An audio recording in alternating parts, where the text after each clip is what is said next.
Super star Mahesh Babu గారు దర్శకధీరుడు రాజమౌళి గారి సినిమాలో ఆర్కియాలజిస్ట్ పాత్రను పోషించనున్నారనే వార్త నిజంగా సినీ పరిశ్రమలో ఒక పెద్ద చర్చనీయాంశంగా మారింది. మహేష్ బాబు ఇప్పటివరకు పోషించిన పాత్రలకు ఇది చాలా భిన్నమైనది. ఒక చారిత్రక పరిశోధకుడి పాత్రలో ఆయన ఎలా ఒదిగిపోతారో చూడటానికి అభిమానులందరూ ఆసక్తిగా ఎదురుచూస్తున్నారు.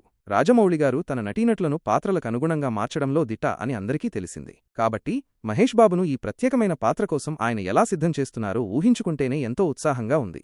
ఇక కామెడీ విషయానికి వస్తే రాజమౌళి గారి సినిమాలు సాధారణంగా యాక్షన్ మరియు డ్రామాకు ప్రాధాన్యతనిస్తాయి. అయితే ఈ సినిమాలో ఆయన ప్రత్యేకంగా ఎక్కువ కామెడీని జోడించాలని నిర్ణయించుకోవడం నిజంగా ఒక కొత్త ప్రయత్నంగా కనిపిస్తోంది. ఒక ఆర్కియాలజిస్ట్ పాత్రలో ఉంటూనే మహేష్ బాబు తనదైన శైలిలో ప్రేక్షకులను నవ్వించగలగడమనేది ఒక ప్రత్యేకమైన అనుభూతినిస్తోంది. ఒక సీరియస్ కథాంశంలో హాస్యాన్ని పండించడం రాజమౌళి గారి దర్శకత్వ ప్రతిభకు ఒక నిదర్శనంగా నిలుస్తుంది అనడంలో సందేహం లేదు. ఈ వీడియో మీకు నచ్చినట్లయితే దయచేసి సబ్స్క్రైబ్ చేయండి, లైక్ చేయండి, షేర్ చేయండి మరియు కామెంట్ చేయండి.